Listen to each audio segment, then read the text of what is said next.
Father Frank Hanlon, sorry, St. Cecilia. Good morning, Father. Father represents the St. Cecilia Parish. The podium right there, sir. Thank you. Let us take a moment and place ourselves in God's presence. God of peace, we invite you to preside over this meeting. Even if we have different opinions, give us unity of spirit. Help us to listen to each other politely as others share their point of view. Help us to work as a unified team in combining ideas for a greater outcome. Help us to work as a whole rather than an individual trying to promote their own agendas. May we have a spirit of friendship in this room and work together on our shared mission. We pray that you will always guide us safely and satisfy the needs that need to be met during this meeting. Strengthen us as we make tough decisions. We pray that we will be like a well-watered garden, like a spring whose waters never fail. We pray that we will be fruitful. Please guide us so that this meeting can be productive. Let us be effective in our decisions. Amen. Turn to the flag, please. I pledge allegiance to the flag of the United States of America and to the republic for which it stands, one nation, under God, indivisible, with liberty and justice for all. Thank you, Father.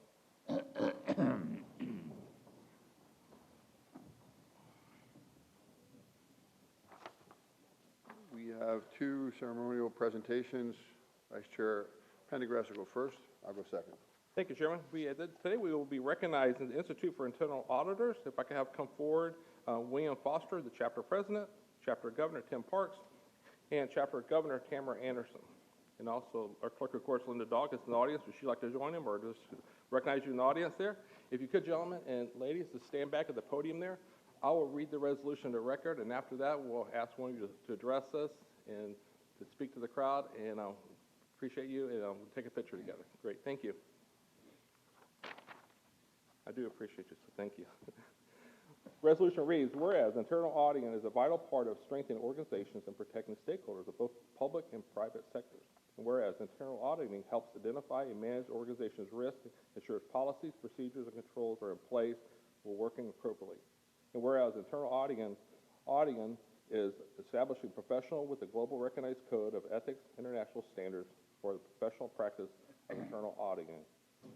Whereas historically, the global internal audit profession promotes awareness of value during the month of May each year.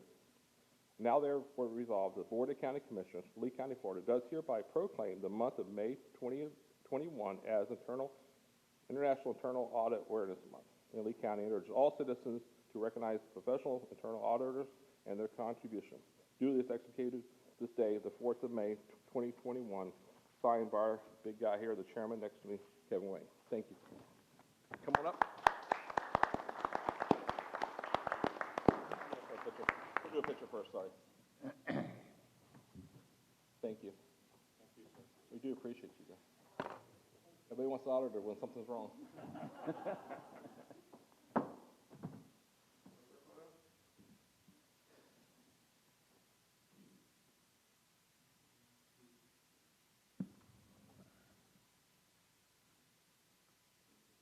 Thank you.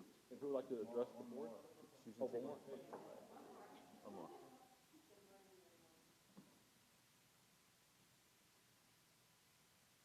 Thank you. Thank you. Who would like to address the board? The podium there? Thank you. Thank you for everything you do. I wish I could use your services for my daughter's wedding next month, but I'm still confused about that, but thank you. Thank you. On behalf of the Southwest Florida chapter of the Institute of Internal Auditors, we thank the county's support for the work we do, because in the end, part of what we do is to try to help the organizations we work for achieve the objectives, and in this case, to keep the public trust to the highest levels possible. Thank you. So we thank you for your support. And thank you to Linda's office and everything you do, because for the taxpayers of Lee County, it's really important to have your services. So thank you again for everything you do. Thank you very much.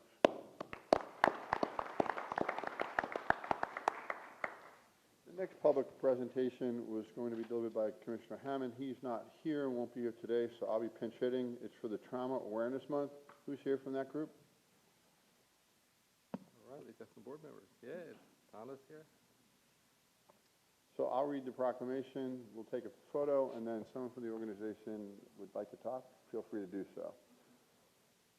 Resolution states, where May is National Trauma Awareness Month, established by Congress and signed by President Ronald Reagan in 1988, to raise attention to the devastating impact traumatic injury on individuals, families, and communities.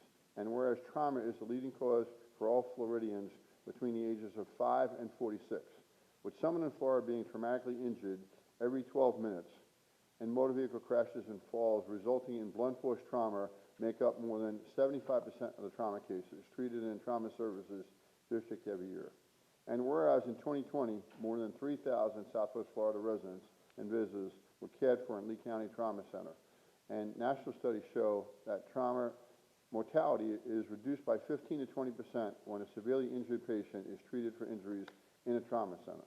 And whereas over 1.2 million people reside in Lee County Trauma Services District comprised of Charlotte, Collier, Glades, Henry, and Lee counties, serviced by the only trauma center between Sarasota and Miami.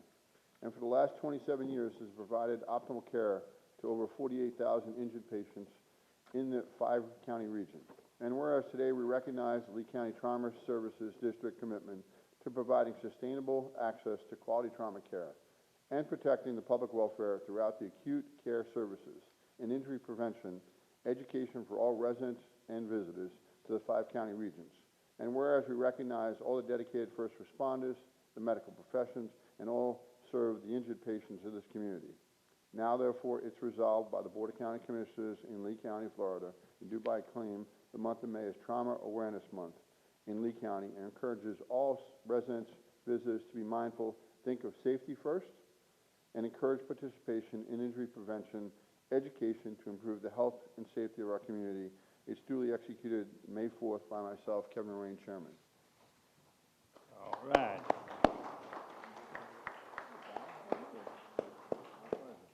Come get your picture taken. You got a half mask and no half. Yeah. The governor said you don't have to wear them for your picture today.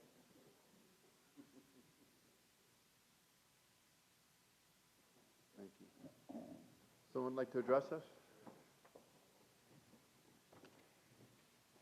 I'm Dr. Kasevich. I'm the Trauma Medical Director. On behalf of the trauma team, thank you for this presentation. And every May is Trauma Awareness Month, but I just want to let everybody know we're here. I'm proud to be part of Lee County's Mature Trauma Center. As you said, we've been in the community for a long time, and I myself have been here 7 years. I really like working at trauma at Lee Memorial Hospital and our trauma center, and soon we'll be expanding to another facility.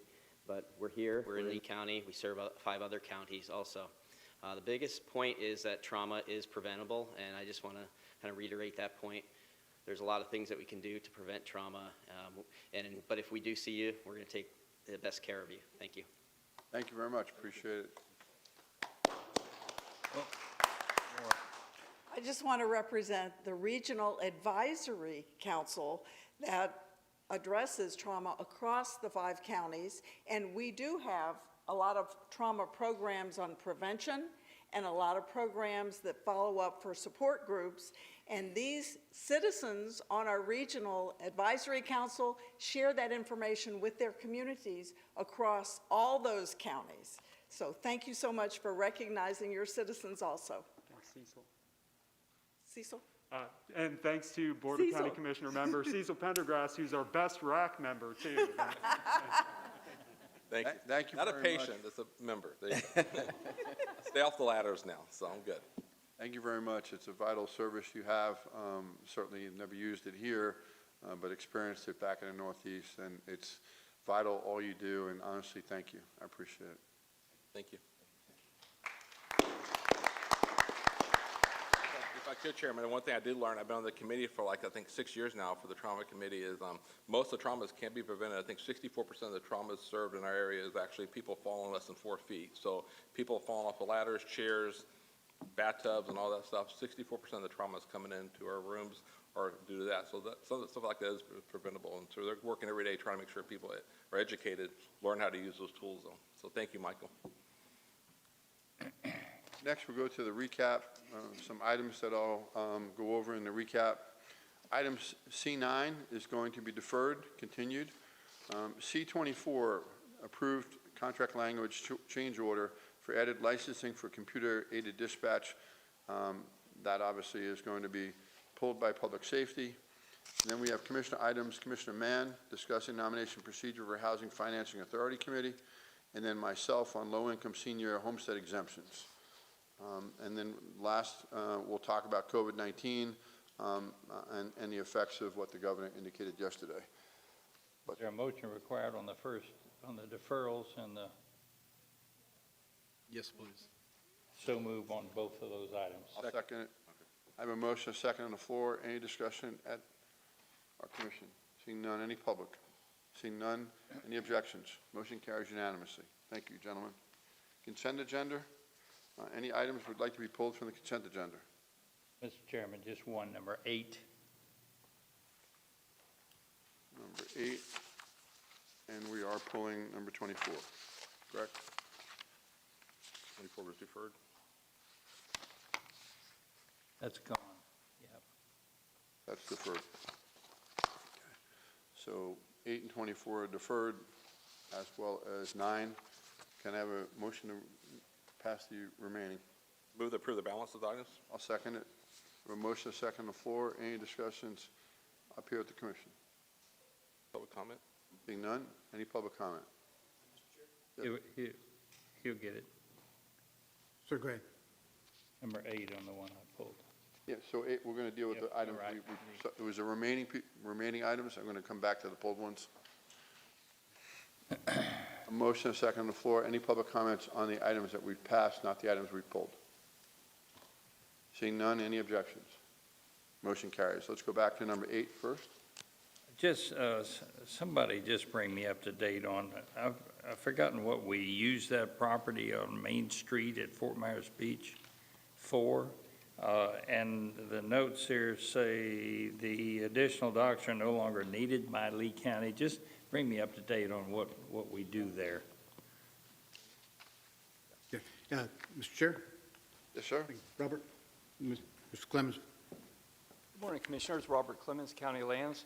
This request came in.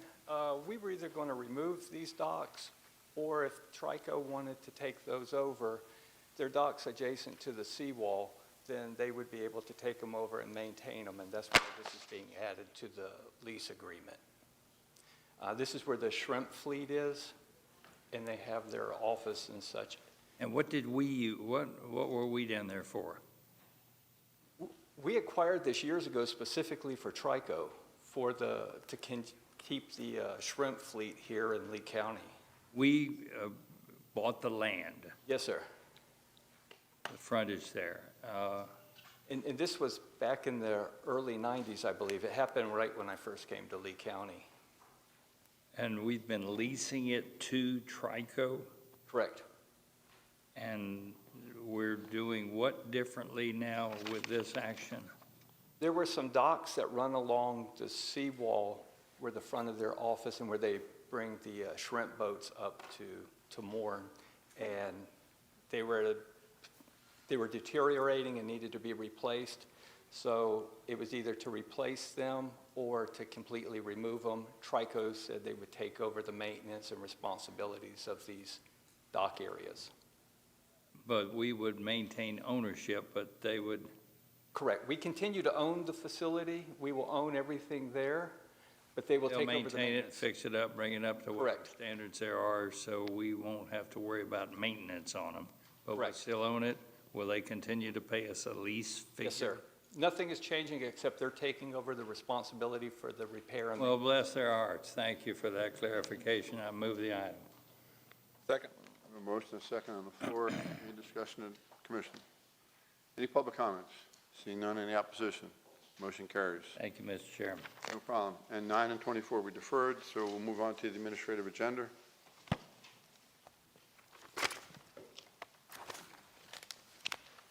Thank you, Mr. Chair. Administrative item number 1 asking that you would execute agreements for non-congregate sheltering for families experiencing homelessness. Would ask Mr. Mora to present the item, please. Thank you, County Manager. Good morning, Commissioners. This morning's administrative item number 1 comes from Human and Veteran Services. It is a request to approve the sub-recipient contracts with the Salvation Army and Centerstone. This is in support and implementation of the operation of the Family Transition Collaborative Program.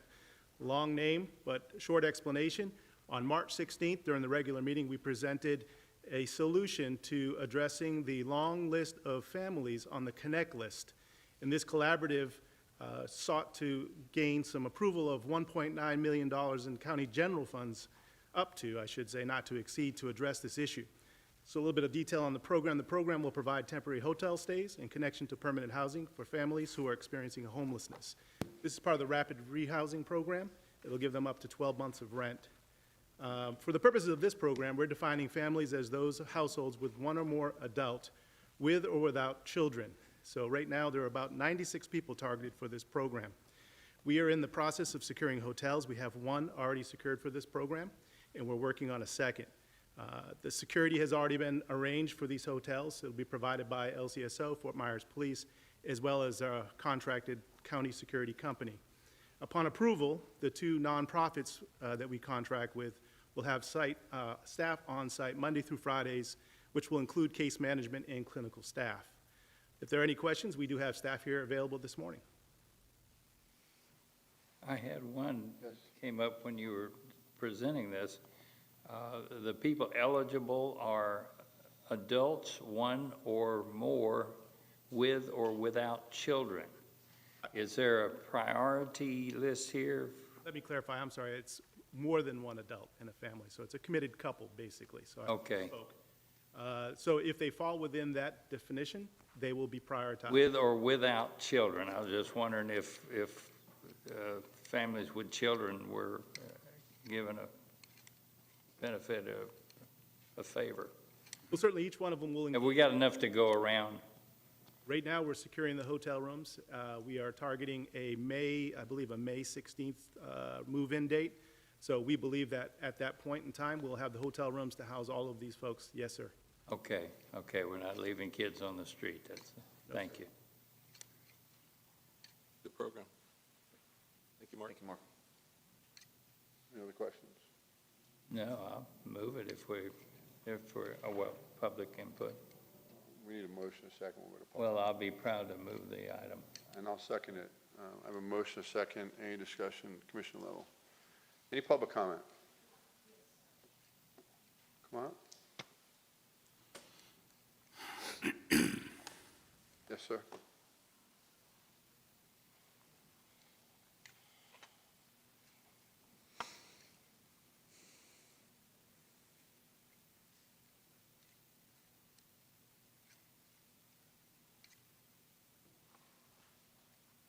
Good morning to you all. My name is Jasmine Miller, JD.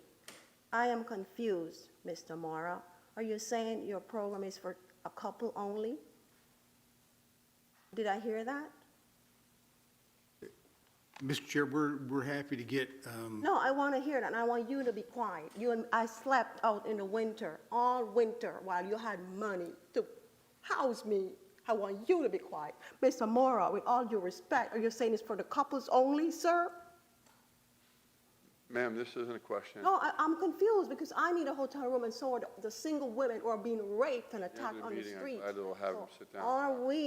Is that for couples only? Public comment isn't a time for questions. Okay, well, I am confused then. Well, can you answer me, Mr. Rowan, since you said you were homeless at one point? Did I just hear him say it's for couples only, 2 in a room, or is it for single people too? Gladly will talk to you after the meeting. I'm not going to have a dialogue. But I hope you will open it up to all of us, especially the single women who are on the street being raped and attacked. Living in the woods, being raped, is a long-standing fact that in this city and county, homeless women are raped, preyed upon, forced into sex trafficking, run over by cars at midnight when they cross the street to party. Ramona Miller, if it wasn't for Ramona Miller, would have been dead. I was attacked Friday, as early as Friday, by a man. You know what he did to me on Friday? He said he was looking for his woman, and he pointed to me and said, "You're my woman." You're so wrong, Mr. Mora, and County Manager, you are the one that's a guilty person. I want everybody to know. Ma'am, this is a public comment. And by the way, I am saying and I'm moving that you will ask St. Vincent de Paul to administer the hotel voucher, not the Salvation Army. And I'm asking for an audit of the Salvation Army. Thank you for your public comment. Thank you. Hope you redo this hotel voucher. It's long coming. You must put every single person walking on the street. And Mr. County Manager, your job is to walk around the city with a legal pad and bring Mr. Matthew Wallace, since you know all the homeless people. And as you see the homeless people, as I ID the homeless people to you, you must put them give them a hotel voucher. I am not done. I must tell you, I am homeless. You're out of order. You must house every single person Ma'am, please that's leave the homeless podium. in a hotel. Next public speaker. Come on up, sir.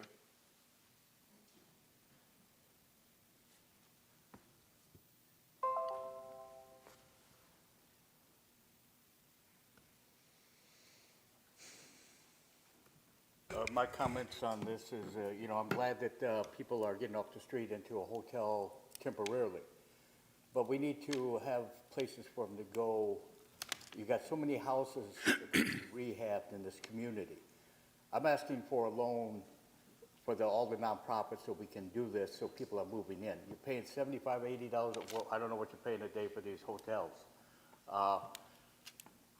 If we got shelter, 3, 4-bedroom houses, and you put that into housing, it's going to be there 20, 30, 40 years from now. We're not going to have this problem. So I'm looking to remedy this where we do have the housing we need. And then housing is built, like Lois Healy. You brought up Lois Healy. Today, I went by a place, she had some people painting, okay, on Jackson there. Getting the housing built, well and good. Roger approached me, well, Will, you want to go to a motel? Well, that's money being wasted. I could see staying in a hotel for a couple of days while I'm helping build and rehabbing something so other people can move into. So let's think about that. I'm asking you guys for a loan. Thank you. Any other public comments? I have a motion and a second on the floor. Just a couple of comments I will make. First and foremost, there's many avenues that we're trying to make sure that people take advantage of. At Salvation Army, you can certainly go get food. We serve over 175 people a day and have that capacity. That is not being utilized to its full capabilities. Secondarily, Bob James Triage Center is available, not full capacity there. We're trying to obviously address this issue. Yesterday, I had the privilege of going to CSL. It's a unit that has over 90+ units in there. They're 1 and 2 bedrooms. We're trying to move as quickly as we possibly can. I applaud this commission. I applaud this staff, everything they're doing to try to address this item. It didn't happen overnight. We're doing everything we possibly can as quickly as we can to address this item. So I encourage everyone that could possibly utilize the services we have. Obviously, if there's more demand, it'll be a decision we need to make. But right now, the demand isn't being utilized at its fullest capability, nor at the Salvation Army or Bob James. We're certainly moving forward. Mark, I appreciate you bringing me on a tour yesterday. It's very enlightening. We're looking for not only a short-term solution, but long-term solution, and I applaud the staff for everything they're doing. Those are my comments. Just wanted to clarify the record. A motion, second on the floor. I have no other public comment. Any other discussion? Any opposition? Motion carries unanimously. Thank you, Mr. Chair. Commissioners, administrative item number 2, asking you to accept a Federal Transit Authority grant funding for the South Transfer Center construction project. Mr. Cody, please present the item.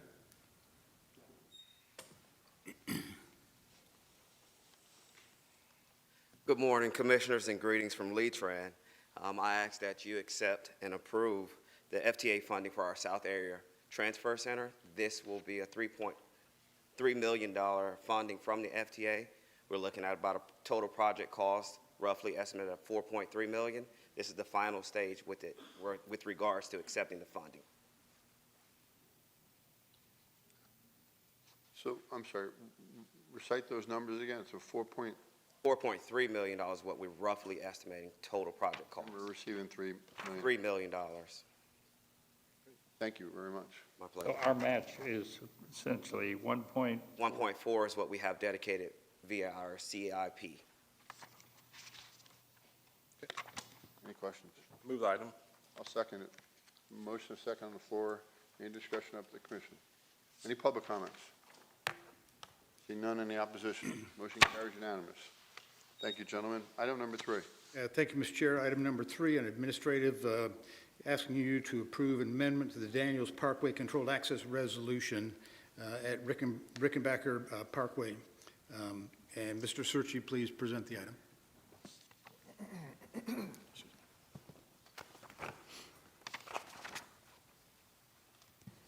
Good morning, Commissioners. This is a request to approve a modification to the controlled access resolution along Daniels. If you'll look at the screen, the original request was here, which was much too close to Rickenbacker.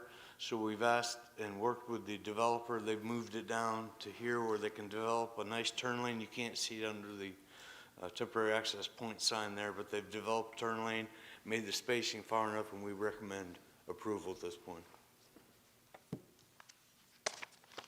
I move the item. Second. Motion and a second. Any discussion? Just a comment, just a great solution. We went through the first part before, and there's no work around there that was viable. So thanks for the work on this one. Any public comment? Seeing none, any opposition? Motion carries unanimously.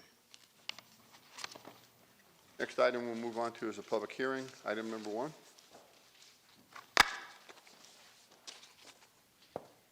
Good morning, Commissioners. Andrew Fraser from the County Attorney's Office. We bring you greetings from our office. I have your public hearing today. We have the affidavit of publication, and and based on the publication, you can proceed with the public hearing at this time.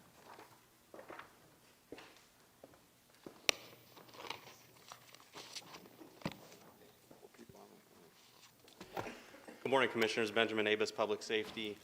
The item before you is to consider the COPCN application for Just Like Family Concierge Medical Transport LLC, doing business as Brewster Ambulance Service. And so for the purpose of the hearing today, we'll refer to them as Brewster Ambulance Service. As the Deputy County Attorney mentioned, there are requirements contained in Lee County Ordinance 08-16 that you are to consider when hearing this application. Those requirements are that there's a public necessity for the service, that the applicant has sufficient knowledge and experience, that the applicant has an adequate revenue base for the proposed service, and the service will have sufficient personnel and equipment, that the proposed service meets the minimum and additional equipment requirements within Florida Administrative Code, that the service meet personnel and equipment essentials, and also that the applicant and service has and maintains proper certificates of insurance. In our review, the service is already licensed by the Florida Department of Health. They hold a COPCN in Collier County. Their license with the Florida Department of Health, ALS 10005, is active and clear. There's no disciplinary or emergency orders on file. There's no discipline or administrative actions. And they currently have permitted 10 vehicles, both as ALS and BLS response vehicles. Through the evidence in the application and their existing licensure, it is our opinion that 4 of the 6 criteria in Section 9 of the ordinance are met. Continued compliance with 2 of those items would be assured after approval of the certificate, specifically the continued insurance requirements as well as compliance with the treatment guidelines. Item C speaks to an adequate revenue base for the service. The applicant has been a Florida registered LLC since 2015. As I mentioned, they have 10 vehicles. They also state in their application that they intend to operate 3 within Lee County. They intend to support this new service with revenues from contracts with both Lehigh Regional and Bayfront Health, who is now operating a freestanding emergency department in Cape Coral. And we are satisfied with this information that the applicant has met item C within those 6 criteria. Finally, with regards to item A, public necessity, the application itself contains numerous letters of support, but in accordance with the ordinance and as the manager's designee, we conducted an investigation into this public necessity. I've had conversations with the CEO of Lehigh Regional Medical Center, Cheryl McIntyre. She stated that extended response times from the existing provider has hindered patient flow and the timeliness of getting patients to other facilities. She has also submitted a letter expressing the hospital's support for the application, which was provided with the agenda item today. We went back and looked at transport volumes, interfacility transport volumes that has had to be handled by other providers, namely the county EMS system and the fire department. In the 12 months preceding May 3rd, 2021, EMS as well as Lehigh Acres Fire Rescue conducted 220 interfacility transports out of Lehigh Regional Medical Center. Recently, Bayfront opened their freestanding ER in Cape Coral. They have also entered into an agreement with Brewster Ambulance Service. They have noted that their needs range from 2 to 3 patients being moved a day to as many as 8 to 10 on busy days. Brewster's operational plan is to place ambulances at both Lehigh Regional as well as the Bayfront freestanding ER as dictated by the hospital leadership to facilitate the rapid movement of those patients that need services. And I'll be available for any questions that you may have, and I know the applicant is here as well, and they intend to speak in public comment. Any questions? I have quite a few public comment cards, so I'll go to public comment. First card, Chris, I can't read your last name, I apologize. Come on up.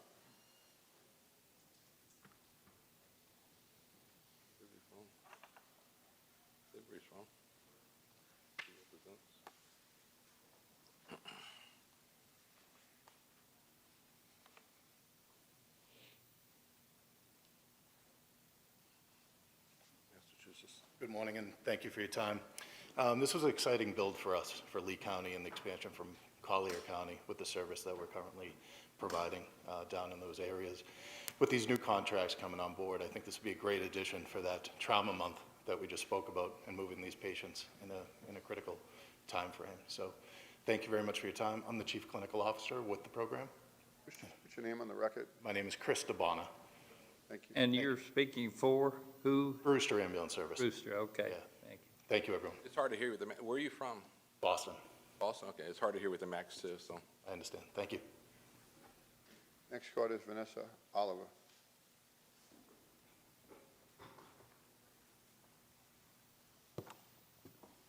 Good morning, Mr. Chair, Commissioners. It's a pleasure to see you all today. As you know, my name is Vanessa Oliver, and I'm Chief Administrative Officer and General Counsel for Ambutrans Ambulance. And I'm here to ask that you deny Brewster's application for a COPCN because denial is the only vote that is consistent with your ordinance. Section 5-21 of the Lee County Code states, the board may not grant a certificate unless it finds after public hearing and based on competent evidence that there is a public necessity for the service. The term competent evidence is the critical component here today. In 2013, when this board granted Ambutrans's expanded COPCN application, you had such competent substantial evidence to support your decision. Your EMS system provided evidence that granting Ambutrans a COPCN would allow EMS to reallocate 2.5 ambulances from interfacility transports to its core 911 function.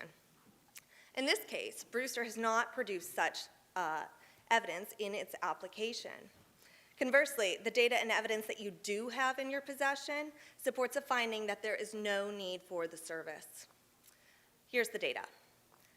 For Lehigh Regional, staff's report to you states that Brewster Ambulance performed 53 interfacility transports out of Lehigh Regional Medical Center since the beginning of the pandemic, approximately 12 months ago.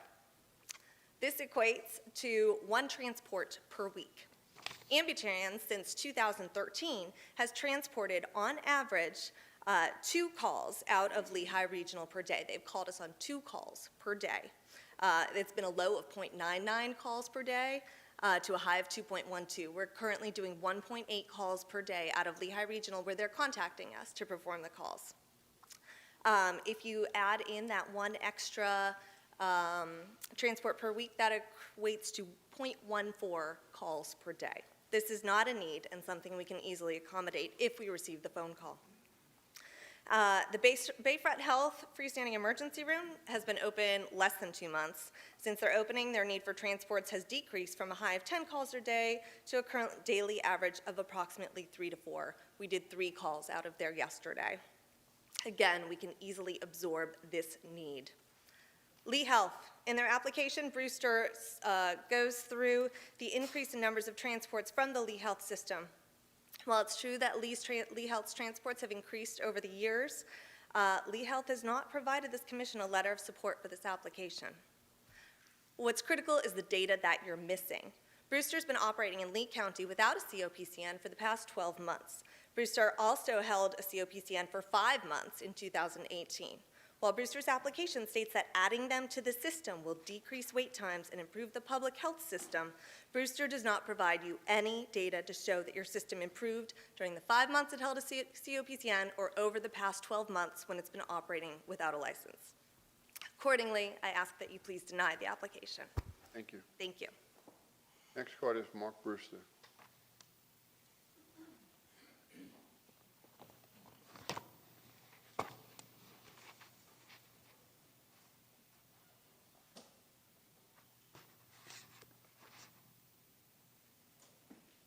Good morning, Commissioners. Mark Brewster, President of Brewster Ambulance Service. Lee County is a new area for us, but Brewster is not a new service. But Brewster has been in the ambulance business for over 100 years, started by my family, gone through generations. So we have years of experience, and although we haven't been in Lee County, we're looking forward to entering the market. In Collier County, we had similar when we entered the market. Was there, when we went for our first renewal, they said there wasn't the call volume there. Our call volume over the last couple of years has gone from 3,000 transports a year to over 9,000. So clearly, there was call volume there that was missed that may not have made it to some of the data. What I ask you to look at is all of competition is healthy. I don't think we should be looking at this as competition. We should be looking to do what's best for the patients and the residents of Lee County and not what's best for an individual service. And having multiple options and working together with Ambutrans, we could provide better service for all of the residents if we work collaboratively instead of against each other. So we ask for your approval, and we're looking forward to working with all of you. Thank you. Yohani Mensch.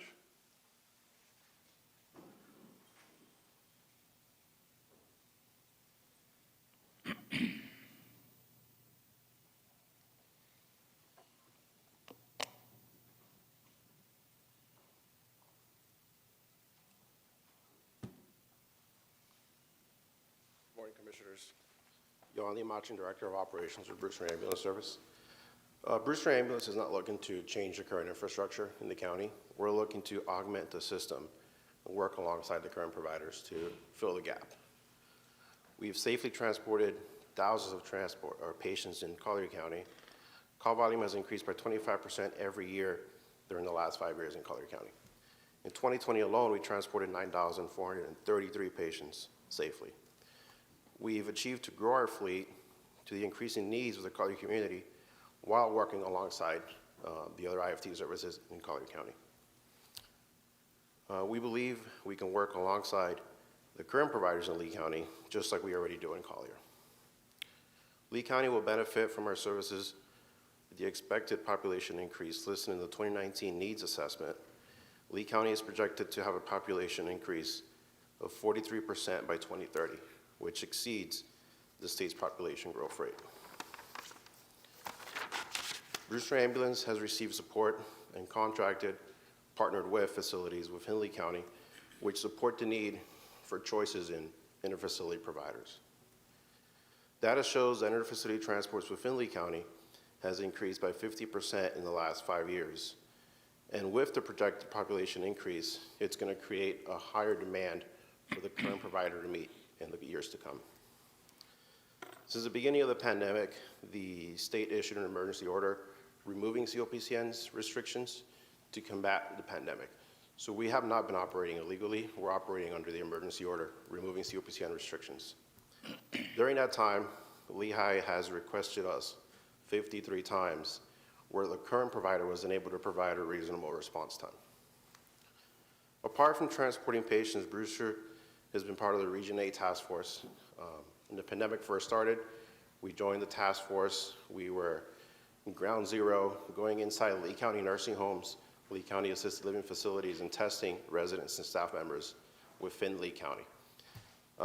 When the vaccines became available, we immediately switched over to vaccine administrations. We were at Lakes Regional Park, county libraries, administering those first vaccines along with Lee County EMS. We currently provide medical support for 2 out of the 4 FEMA megapods in the state of Florida. There's only 4 in the state of Florida now. Brewster is providing staff for 2 of them. To conclude, Brewster Ambulance is prepared to fill the current gap in IFC services, and we believe we can grow to the increasing needs of the Lee County community. Thank you. Thank you. I have 2 other cards. They're not necessarily marked for this, but it says public presentation. Any ballot? It's not for this, sir. Okay. And then Gerald Grung. Any other public comments on this item?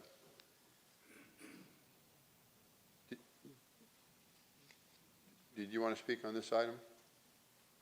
Did you want to speak on this item regarding the ambulance service? Yes. Okay. I would. Good morning, Commissioners. I would welcome, I live in Lehigh. I know what the EMS services have produced in the years out of Lehigh.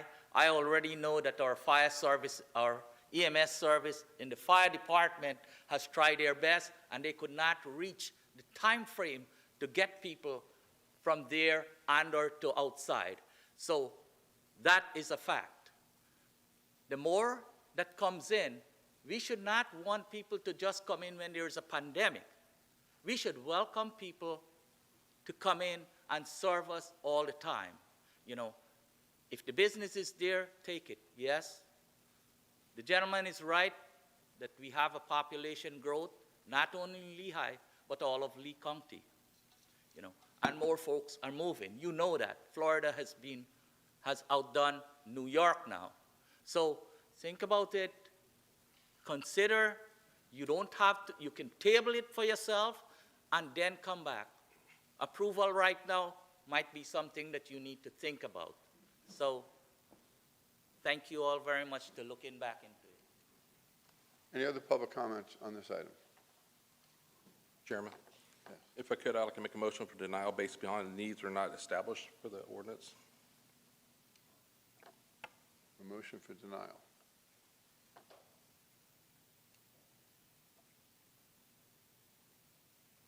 Second. Do not. That motion fails. Okay. Could I ask our staff to respond? Absolutely. Mr. Abes, if you could come back. I need for you to, Ms. Oliver had several points she made, and she was moving at a pretty good clip, but I would like for you to try to respond to some of the points that she made that seem to question your original presentation. I think I would respond with 2 items. First of all, the need has been traditionally established by the hospitals themselves. The hospitals determine what a reasonable response time is, and what is reasonable for one hospital may be different for another. If the hospital feels that they are not getting the service that they need, then they can go out and seek another provider. But it's incumbent on this board to provide a COPCN for them to operate within Lee County.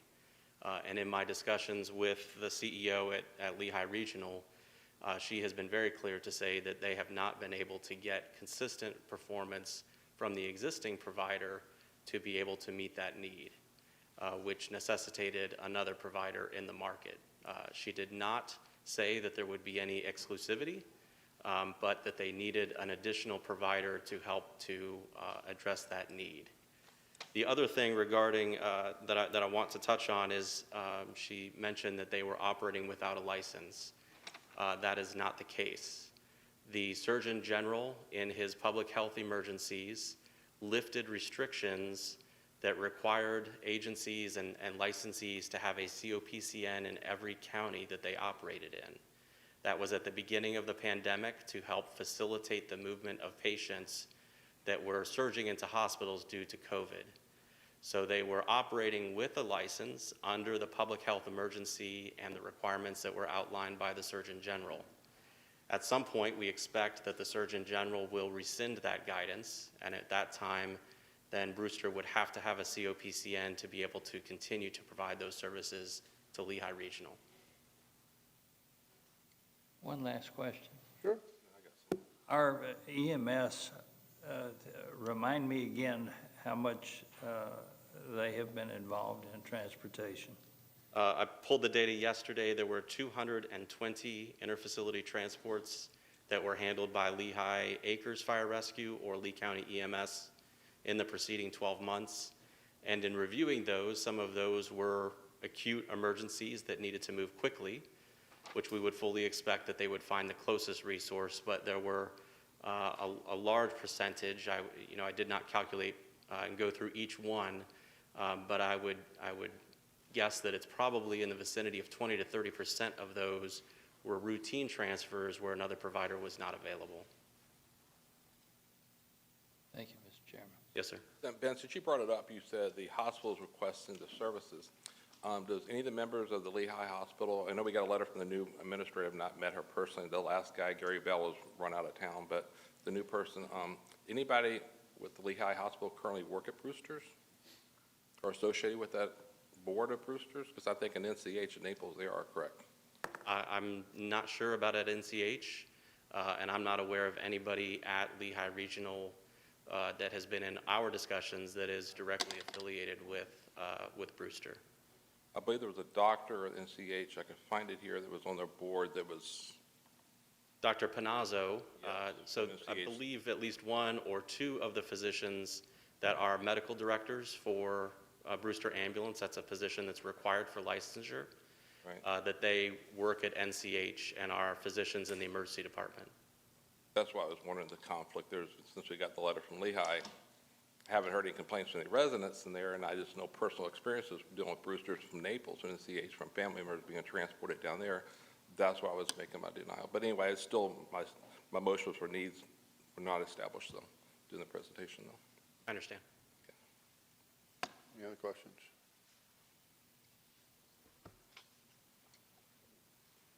What's the board privilege?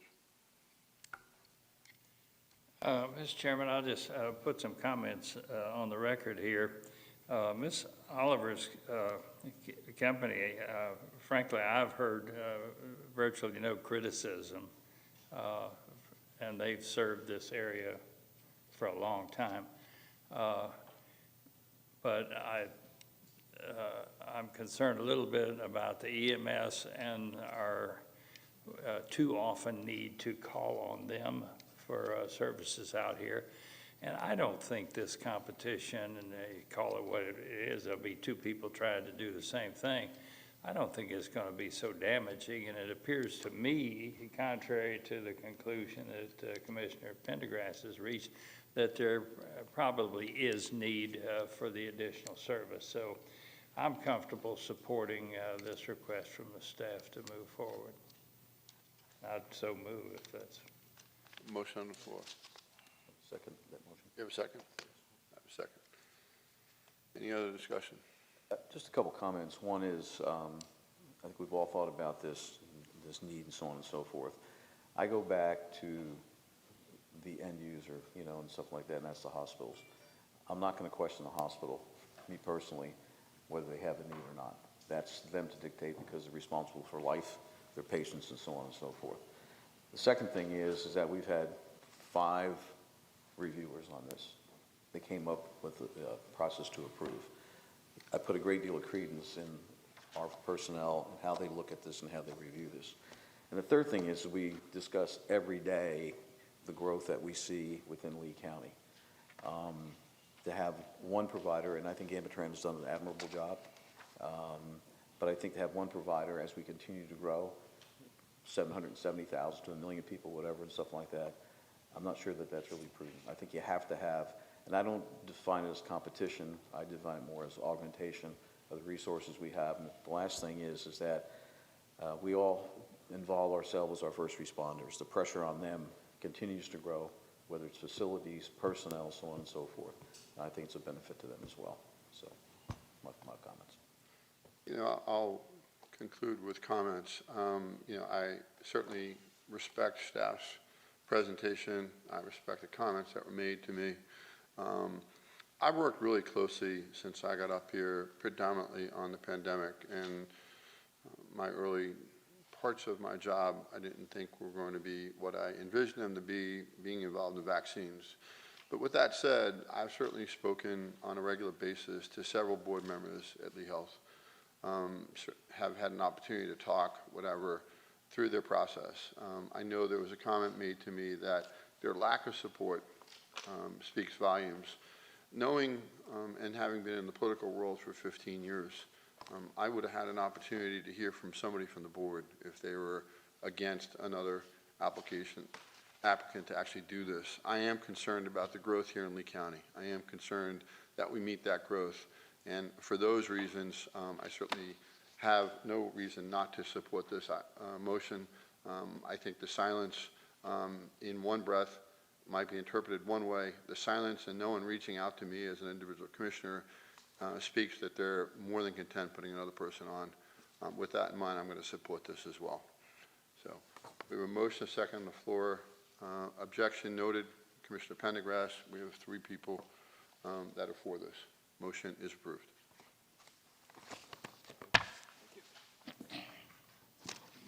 Next item on the agenda, any walk-on items? I don't have any. Commissioner items? Commissioner Mann. Mr. Chairman, in your notes, you see that I've asked a question about the Housing Finance Authority. We kind of sort of rubber stamped one of their items here recently. And when we got back to the office, I asked my aide to check and see who were my appointees to this HFA. And it turns out District 5 has no appointees on record, and I've been here 14 years. So it just got me thinking about it. Contrary, my aide used to work for Commissioner Manning, who had 3 appointees on this board. So it just occurred to me that I'd like to ask our county attorney to review this for us and see if there are some modifications that could just kind of bring this into the 21st century. There's nothing bad wrong. Nobody's done anything wrong, but it's just a process that seems a little sloppy right now. Could I ask him to comment? Sure. Mr. Chairman? Yes, sir. When Commissioner Mann posted his item, we had an opportunity to review both state law, county ordinance, and your administrative code.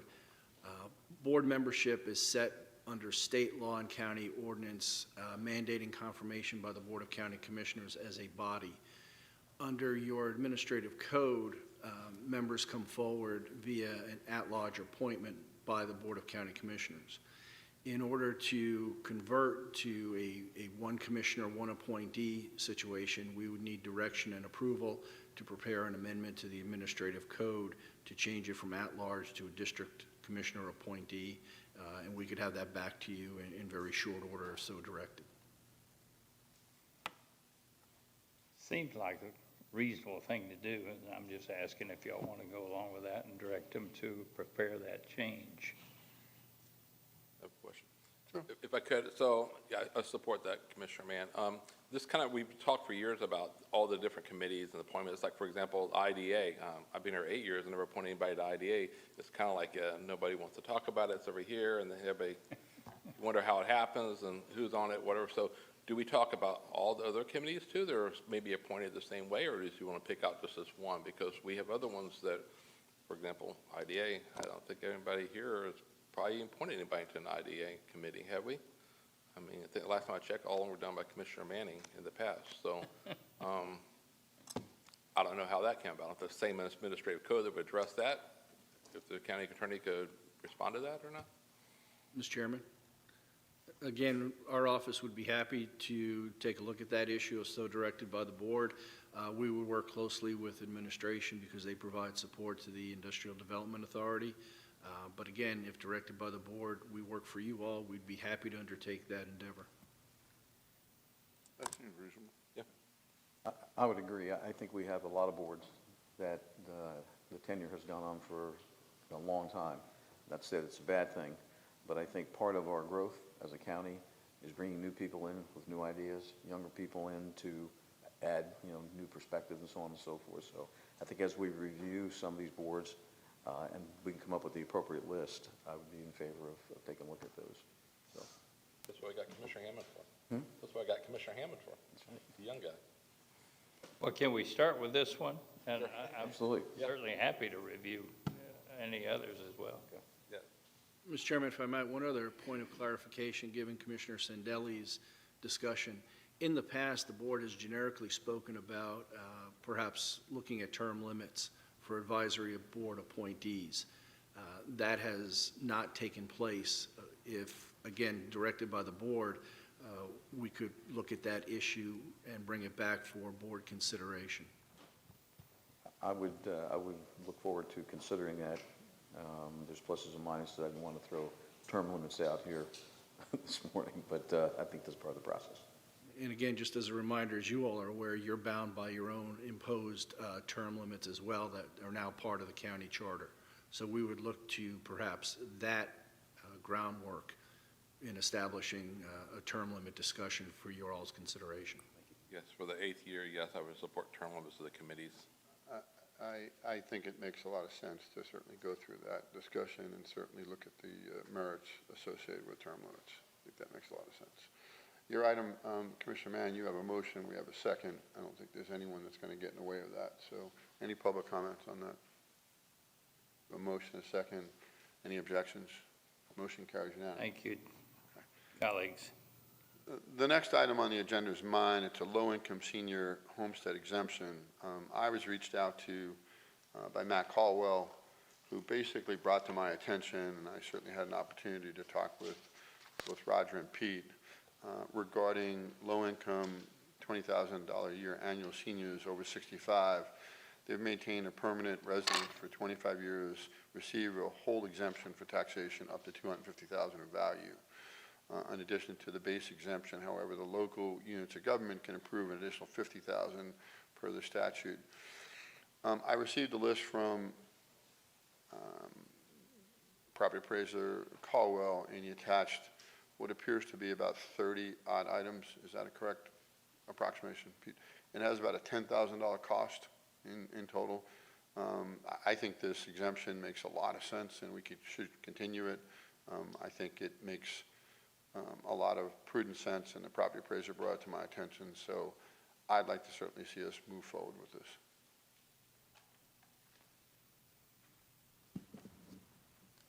Okay by me. Good. Good here. Mr. Chairman. You need a motion? Yes, sir, but could I comment briefly? Sure. Part of the discussion and analysis that I think we need to undertake is the date of value fixation. Our ordinance was adopted, I believe, in 2011. In 2017, the state legislature amended the statute to fix the date at which a value is placed. We would respectfully request authorization to redraft your ordinance to take into account the 2017 statutory modification as well. Thank you. Makes sense. Certainly support that. Then I could make a motion to include that with your other comments. And with that in mind, I'll second that. Motion and second. Any discussion at the commission level? Any public comments? Any objections? Motion carries. Chairman, if I could real quick, I didn't have it listed as a commissioner. I just want to thank staff and our board. Last 2 weeks ago, we approved the pedestrian safety ordinance, and we've seen the results of the last few weeks. I know there's been a couple incidences in Fort Myers with some people out still abusing the ordinance, but overall, the feedback we've gotten from the community has been overwhelming, from the business community and people on both sides that were caring about the people that were out panhandling, that they thought this was going to affect. They see positive results from it. A lot of the people actually found jobs, they found places to live, and so it's actually working. And congratulations to everybody involved, and thank you to the Sheriff's Department and all the agencies out making contact with the people that were out violating the new safety ordinance to get them out of the road, because we don't need more pedestrian injuries. But again, good job, and I'm glad we took action on that last week. Any other commissioner items before we get to commissioner appointments? Mr. Chairman, I have one less unless Commissioner Sandella had one. I just want to do a thank you to your former colleague, Chauncey Goss, who sits as the chair of the South Florida Water Management District. I had asked y'all to let me contact them about these disappearing islands along the Clusatchie, particularly in the area of the Clusatchie Regional Park, our park. Thank you very much for that support. I contacted Mr. Goss, who was immediately supportive in concept of what we're trying to do, and he checked to see the ownership of the little island, the most vulnerable one right there in front of our park, and found out that they don't own it. I thought they did, he thought they did, their staff thought they did. So what I'm continuing to do is just kind of in a report. I'm going to work with the county attorney's office and see if we can determine the ownership of that. And if nobody's paying any taxes on that, I would like to see if we can find out a way for the county to take it over, get it donated to us. It's the most vulnerable of all the little islands between here and LaBelle, and it's about to disappear, and it needs love and care, but we don't know the people. We found the name of the people that owned it, so I hope there's no objection for me continuing to pursue that. And a special thank you, though, to Chauncey Goss and the district for their efforts in trying to help on this. Thank you. Really noted. How big is the island? It's smaller, about a fourth the size of this room. There's one huge cypress tree on it, and very little land left. It's just about to wash away.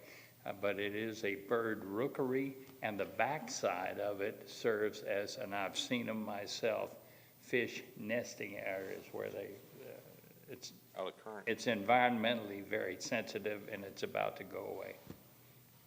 Thank you. Do you have any commissioner appointments? I do not. I have 4. The first one is Tony Lappy from the TDC. It's a reappointment. Well, I'll certainly, you want to take them one at a time? I'll do all 4 of them. Okay.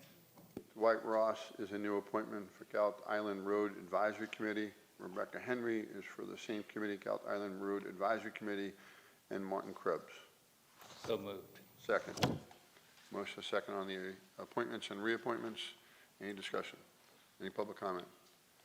Any opposition? Motion carries unanimously. Thank you. I got 3 appointments. The first reappointment is Colleen D. Pasquale of the Tourist Development Council, reappointment of Randy Sabata, Bayou Adjustment Board, and reappointment of Stephen Schoen, Whiskey Creek Club Estates. Motion, I'll second it. Any discussion at the commission? Seeing none, any public? Any objection? Motion carries unanimously.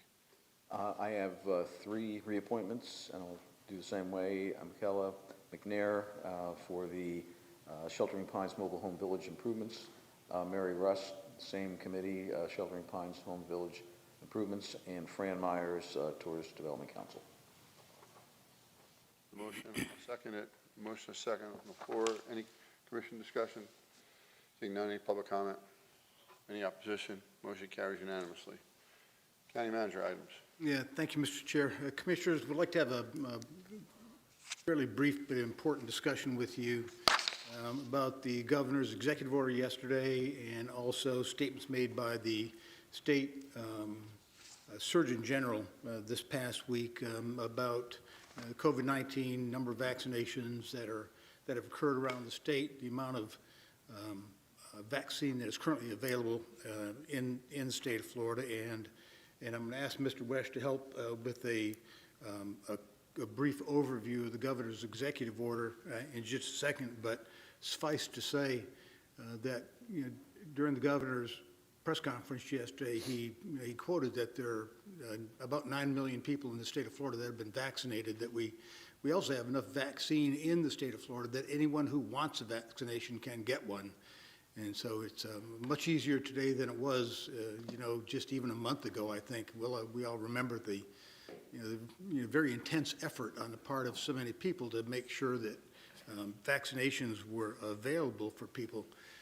During the governor's press conference, he talked about the getting back to normal and the state of the economy and some of the and some of the restrictions that have been placed on the private sector and personal rights of individuals themselves.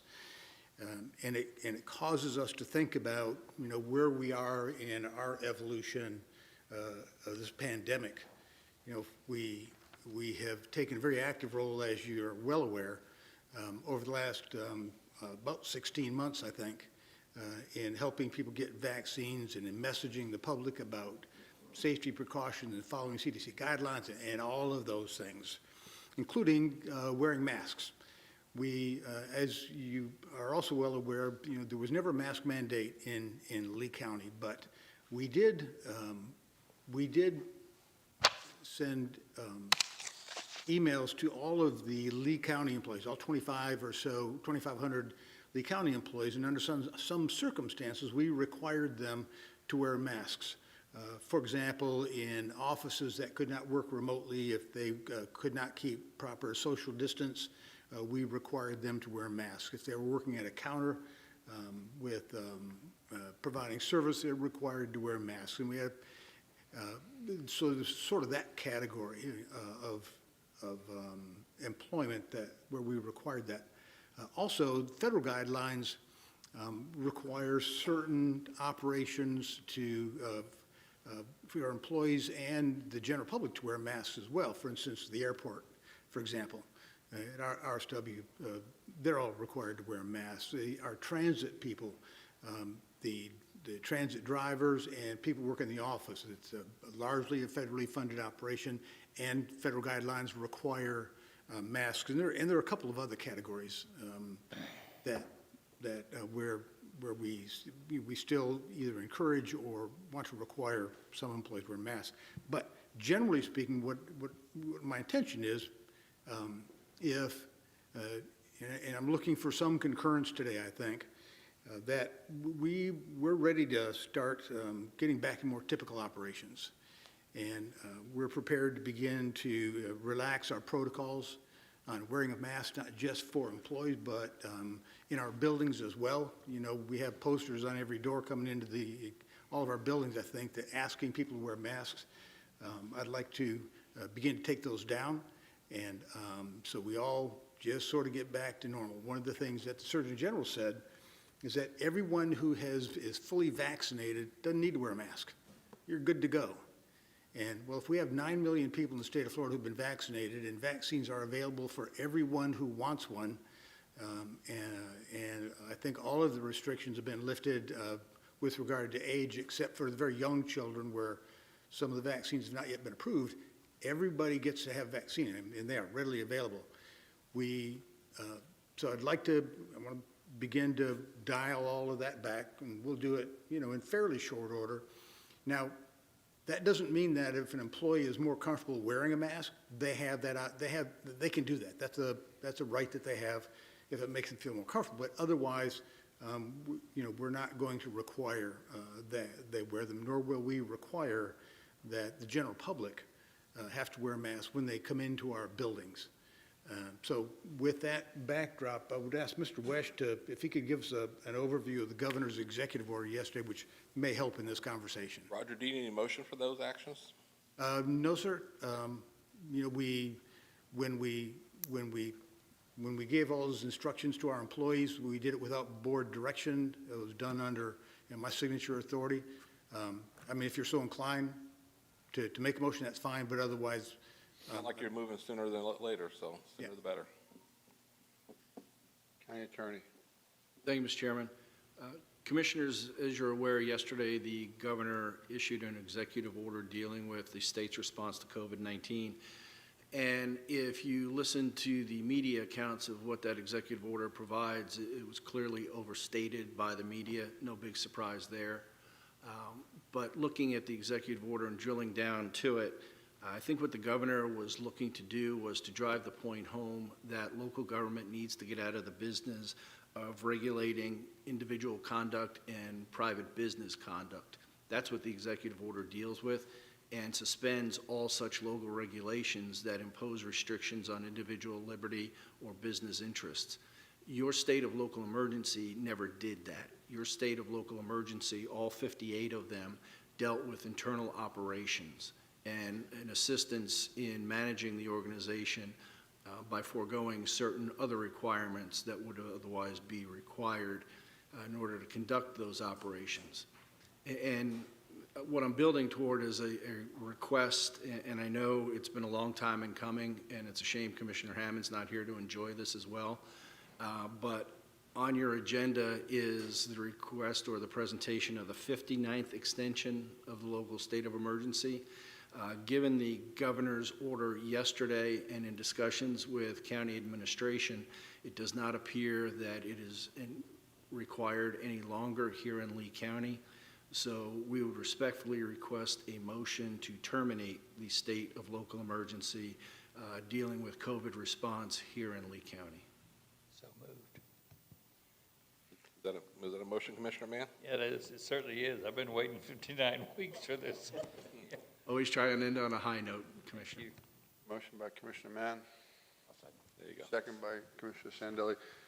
Just for clarity, and I just want to make sure we at least address this item. By ending this, we're going to continue to vaccinate people. We're going to continue to do second shots.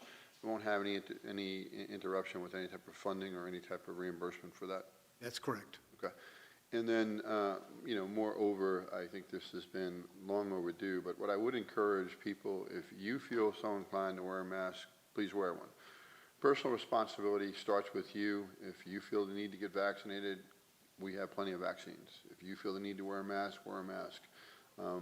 It's been a difficult process, and I commend staff long before I got here to try to implement a policy without being inclined to certainly walk up to individuals and tell them they have to wear a mask. It starts to get into a lot of different confrontations. I had several in my prior life, and it's not a fun situation. I'm looking forward to this, and I appreciate both the motion and the second. Any public comments? This is echo of the chairman's comments. And another thing we could do too, people haven't really talked about lately, is the mask. Is you can still keep your distance from people, still wash your hands. People quit talking about that lately. Is wash your hands. It's good hygiene. It's common sense. But again, Roger, thanks for bringing this up. I think it's going to help our employees. I think it's going to help the workforce morale.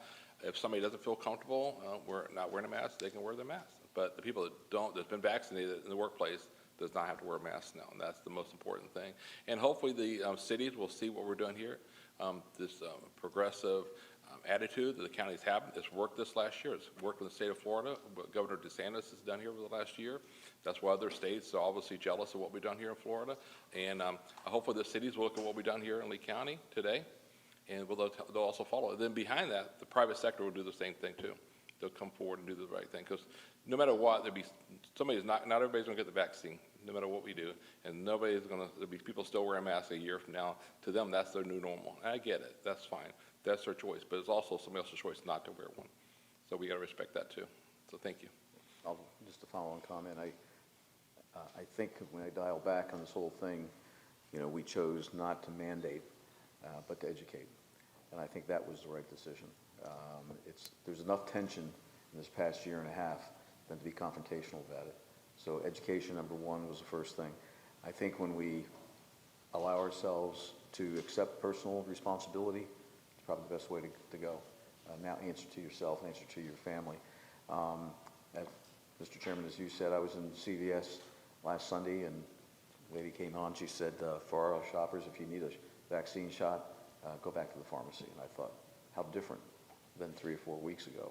So absolutely, it's available, and I encourage people, to, based on their own decision, to get vaccinated, and to maintain whatever they're comfortable with. It's a time to get back to normalcy. Normalcy, to me, is individual responsibility. So, happy where we are today. Mr. Chairman, one last thank you to you for pointing out that we're still in the vaccine business here. And that's available, and we're more efficient today than we ever have been. And I've heard nothing but compliments about the way we're handling the whole procedure. But to the extent I understand this term that's going around of herd immunity, it looks like the nation still has a long way to go for people yet to need vaccines before we're going to be able to reach that magic desirable point. So It's good. Thank you for pointing it out. We're still in the vaccine business, folks, and come and get yours. Thank you, Mr. Chair. That's all I have today. Motion is second. Any other discussion? Seeing no public comment, any opposition? Yes, ma'am. As long as it's about this item. This is on vaccines.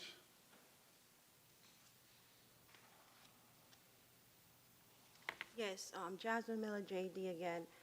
Some of the homeless people are afraid to get their vaccination because it's said after the second vaccination you normally get sick.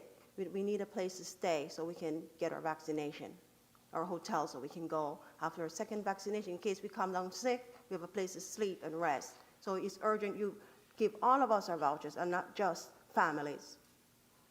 Please choose a nonprofit to help the single ones. Thank you. Yes, sir. State of emergency. Come on. Mohammed, come up. You've never been shy. Again, Mohammed Yassin, I'm thankful for you guys up here. I'm thankful for the people that made valuable comments towards what's good for us. The comment in reference to the vaccine, I would, under the pandemic and what the governor have said, I would encourage you all, exactly what you have said here, to put it out there so that the media put the correct information to the people. Many a times, the information don't get out of here, you know, and it doesn't get out properly. So what you have said here makes a lot of sense to me and the people right here and to those people who are viewing it. But it will make much more sense if it gets out there widely across the county about, you know, no mask. I heard the governor too about vaccinations are available to anyone. So let mixed messages don't be out, you know, be cleared up. That's all I got to say. Thank you. Mr. Chairman, before we conclude, are we about to? Oh, I have a motion, a second. Any opposition? Seeing none, motion carries unanimously. We do have public comment. Sorry. Public comment. Anyone would like to speak on public matters?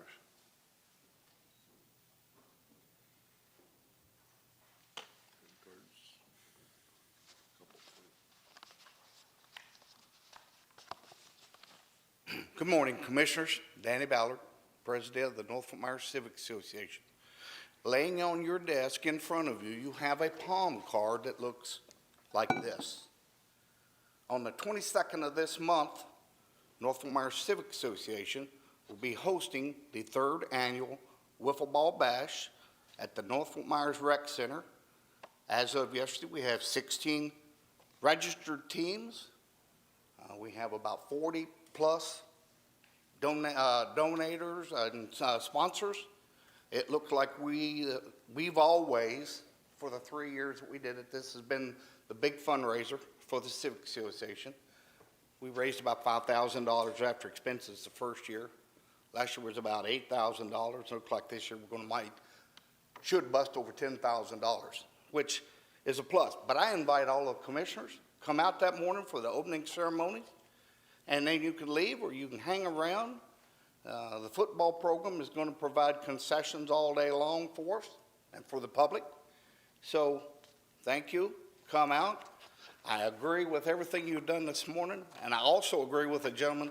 It might be nice, Mr. Ruane, if you could make a public comment to the media coming from you on what you did and what's been said, as the county attorney, county manager has said about COVID-19.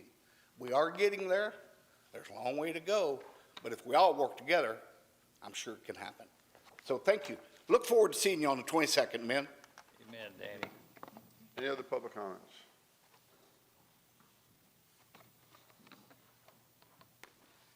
Yes, sir. Good morning, everyone. My name is Gerald Goen, and you have a copy of what I'm going to say to follow along with it here. After living 14 years in Tarpon Springs, 3 years ago, my wife Janet and I moved to Botanical Lakes just off Treeline. When I was here last month, there was a little mix-up, and I did not speak, but I had provided 5 documents in advance of the meeting. One was a resume of who I am and why I believe I have credibility to speak to you on the issue of rising sea levels and the need to invest in solar to combat those encroachments. There were 2 news press articles, one asking, do you have a plan, a written plan, to provide for the future energy needs? And a copy of a letter from the chair of our All-Faith Unitarian Universalist Climate Change team thanking you for committing to the Southwest Florida Regional Resiliency Compact. This is very important. The issue must be attacked with an all-hands-on-deck effort. Such a compact has worked on the East Coast and in the Tampa Bay area, and it will work here, but only if you lead. You must do what you have to do and say, follow us. My asks are these. If you do not have a written plan to invest dollars in solar on all facilities under your jurisdiction by 2035, that you do so immediately. The clock is ticking. Pam Keyes indicates that you are just in the planning stage for dealing with future energy needs. Number 2, that you contact the Tarpon Springs Public Service Director, Paul Smith, at the phone number that's given there, and learn about the city's investments in 2 solar projects, why they have made the investments, and the satisfactory results they are experiencing. Solar is saving taxpayers money. State Senator Ray Rodriguez introduced Senate Bill 514 that would establish a state office of resiliency. Pinellas County has done such. I urge you to do so. Lastly, that I be able to meet soon with staff member or one of you commissioners interested in or charged with the responsibility for future energy needs.